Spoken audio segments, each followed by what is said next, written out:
第一章。目を開けたのは、姉のヘーゼルと私が養子縁組の選択の日を迎えたまさにその日だった。私はとても素直ですし、家事も全部できます。どうか私を選んでください。ヘーゼルは愛らしいふりをして、モス家の末っ子、ブラッド・モスの手をしっかり握りしめていた。ということは、彼女もまた生まれ変わっていたのだ。お嬢さん洗練された女性が少し戸惑いを含んだ冷たい口調で言った。我が家がお気に召すとおっしゃったのでは？彼女はアレクサンダー・モーランドの母親だ。モーランド家はエデノーフの名門筆頭だが、跡取り本人のアレクサンダーの姿は見えない。気が変わりました。ヘーゼルは、ブラッドを人間の盾のようにして後ろに隠れながら言い返した。それって罪ですか？モーランド夫人の顔がこわばった。そんな移り気な子は、モーランドの名にふさわしくないな。それから、彼女の目線が私に向けられ、柔らかくなった。あなたは良い子のようね。さあ、私についておいで。家には、あなたが好きになる息子がいるわ。私はただうなずき、彼女の差し出した手を取った。ヘーゼルの目に勝利の色が一瞬走った。まるで大勝利を収めたかのように。しかし、彼女は知る由もなかった。誰もがアレクサンダーの気候を恐れる中で、私はブラッドヘビのように冷たく陰湿な男をずっと恐れていたことを。前世では、私は長年、必死になって彼の手から逃げようとしていた。今回は、彼女が気づかずに、私にこれ以上ないほどの大きな恩恵をもたらしてくれたのだ。モーランド夫人が車を取りに外へ出た隙に、ヘーゼルが私に寄り添ってきた。目には無別の色が満ちていた。新しい人生を楽しんでね、カーメン。彼女は囁いた。今度はあなたが苦しむ番よ。私は返事さえしなかった。彼女の北曽笑みは道化師のパフォーマンスに過ぎない。彼女は新しいスタートを手に入れたと思っていた。しかし、笑わせてくれる。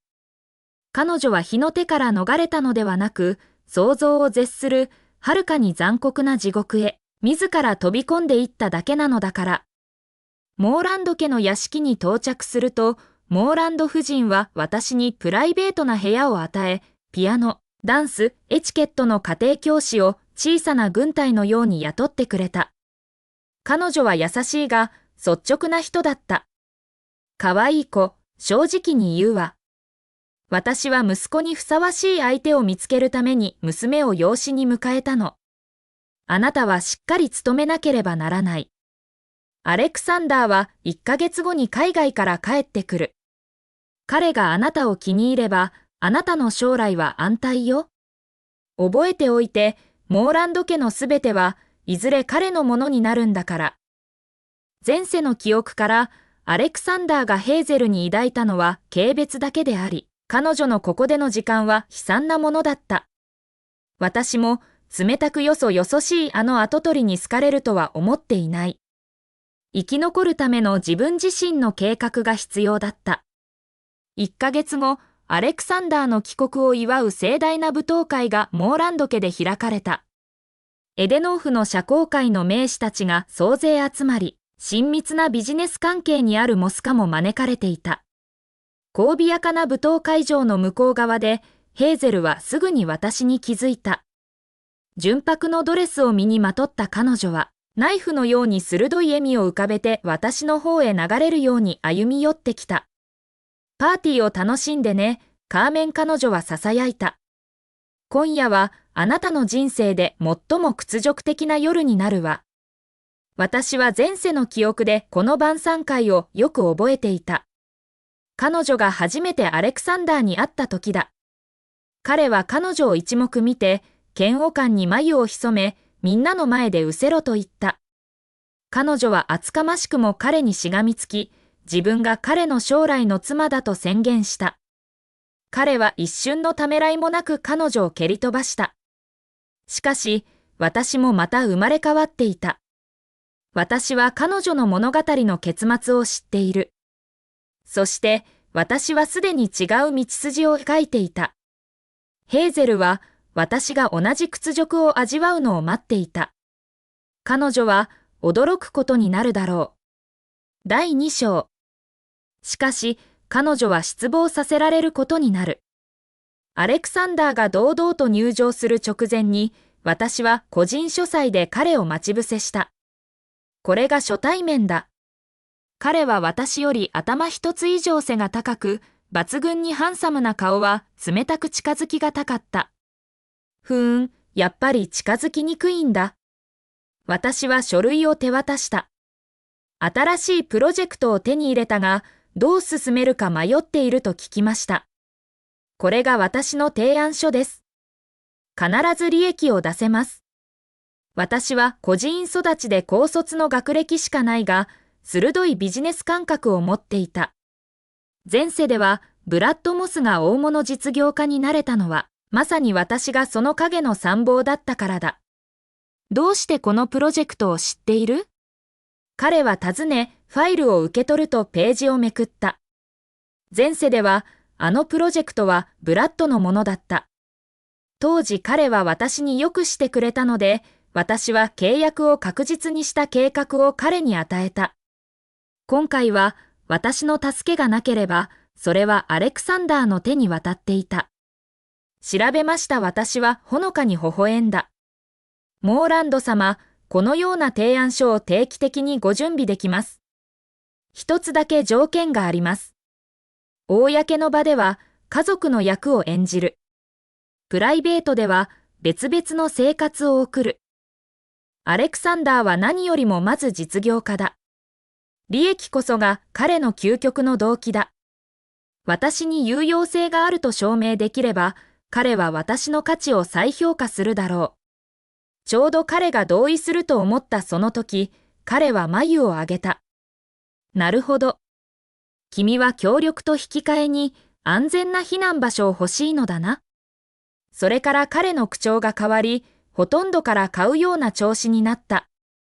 でも、母は君に言わなかったのかい？彼女は娘を養子に迎えたのではなく、嫁探しをしていたんだよ。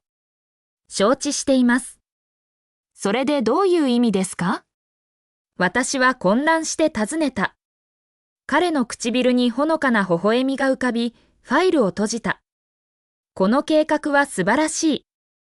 君が私と結婚すれば、君のアイデアは自然とすべて私のものになるわけだからね。そう言うと、彼はきびすを返して去っていった。私は呆然と立ち尽くし、彼の言葉が頭の中で反響していた。彼の言うことはどういう意味だ？彼は本当に私と結婚したいのか？違う。そんなはずがない。彼はただ一生分の無料の提案を確保したかっただけだ。そうに違いない。大広間に入ると、モーランド夫人はすぐに私の腕を取り、集まった年長者たちに誇らしげに紹介した。こちらは私の将来の嫁よ。とても感じが良くて礼儀正しいでしょ？丁寧な称賛の声が続いた。部屋の向こう側からヘーゼルの視線が私を焼き付けるように感じた。ブラッドの隣に立つ彼女の目は憤りに満ちていた。ワイングラスをぎゅっと握りしめると、彼女は歩み寄り、作り物の心配そうな顔でモーランド夫人に話しかけた。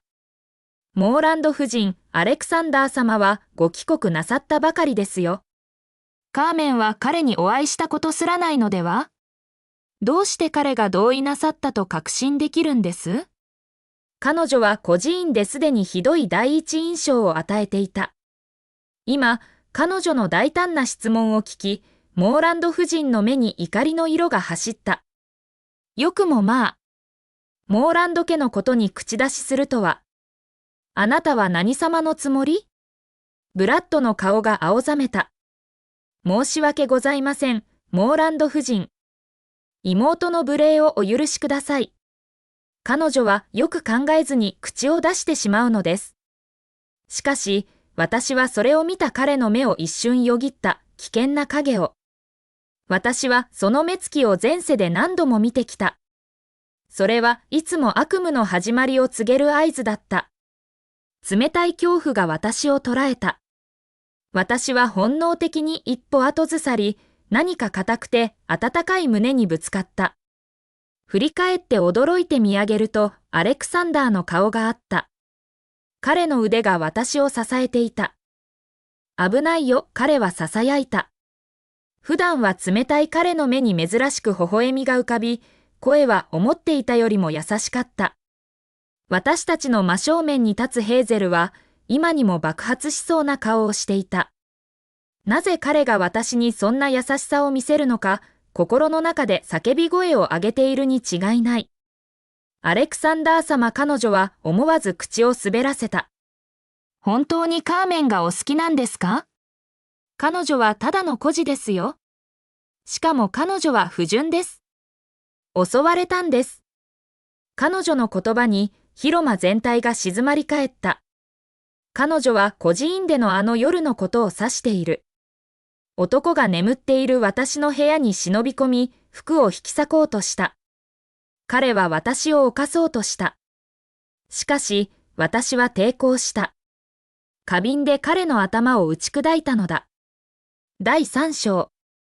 あの事件の後、ヘーゼルは汚された女という悪意に満ちた噂を広めまくっていた。彼女は私のところにまで来て、目に勝利の輝きを浮かべていったものだ。カーメン、あの男をあなたの部屋に送り込んだのが誰か当ててみる？その瞬間、最後のピースがはまった。事件のすべては彼女の仕業だったのだ。その記憶が新たな怒りの波を私にもたらし、私は拳を握りしめた。反論しようとしたが、アレクサンダーが先に口を開いた。そういうことか？彼の声は危険なほど静かで、視線はヘーゼルに釘付け家だった。彼の口調を興味と勘違いして、彼女は得意げになった。本当ですよ。カーメンは汚らわしい年寄りに。彼女は言葉を終えることができなかった。アレクサンダーは一言も発せず、足を放り出し、ヘーゼルの腹にまともに当て、彼女を床に打ちつけた。広間中から一斉に息を飲む音が上がった。会話はすべて止んだ。ブラッドの顔が青ざめた。モーランド様、誠に申し訳ございません。これは私の不徳の致すところです。妹のしつけがなっておりませんでした。アレクサンダーの声は純粋な氷のようだった。もしまた彼女が私の婚約者を中傷するのを聞いたら、この町でこれ以上まともに立っていられないようにしてやる。いや、君の家族全員、荷物をまとめて彼女と一緒に出て行け。彼女に礼儀を教えた方がいい。今すぐにだ。ブラッドは慌てて頭を下げた。はい、かしこまりました。必ずやります。彼は歩み寄り、ヘーゼルの顔を3発、鋭く残酷に、左右交互に打った。ああ。やめて。痛い。彼女は泣き叫び、その悲鳴が唖然とした静寂を破った。モーランド夫人の声が騒動を切り裂いた。穏やかだが絶対的だった。皆様にはっきりと申し上げます。このお嬢さんは私の嫁です。名前はカーメン・ビングリー。もし彼女を不当に扱う者がいると聞いたら、その10倍にして返します。気は済んだ？アレクサンダーは私をしっかり抱きしめながら囁くように言った。すっきりしました。私は笑いをこらえながら小さな声で言った。何年も溜まった煙が晴れたような気分だった。ヘーゼルの公の見せ物は予想外の副産物をもたらした。それは私とアレクサンダーの関係を急速に進展させたのだ。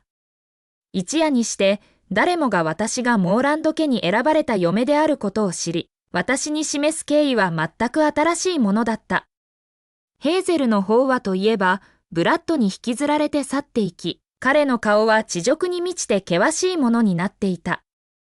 前世では彼の邪悪な本性はもっと長く隠されていたが、今日の出来事で仮面が早々と剥がれてしまった。彼女の悪夢は始まったばかりで、彼女にそれを生き抜く力があるのかどうか、私は疑問に思った。しばらくの間、彼女は私を放っておいてくれた。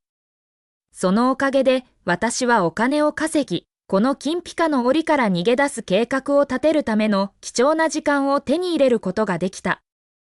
生まれ変わって学んだ一つの紛れもない真実。本当に頼れるのは結局は自分だけなのだ。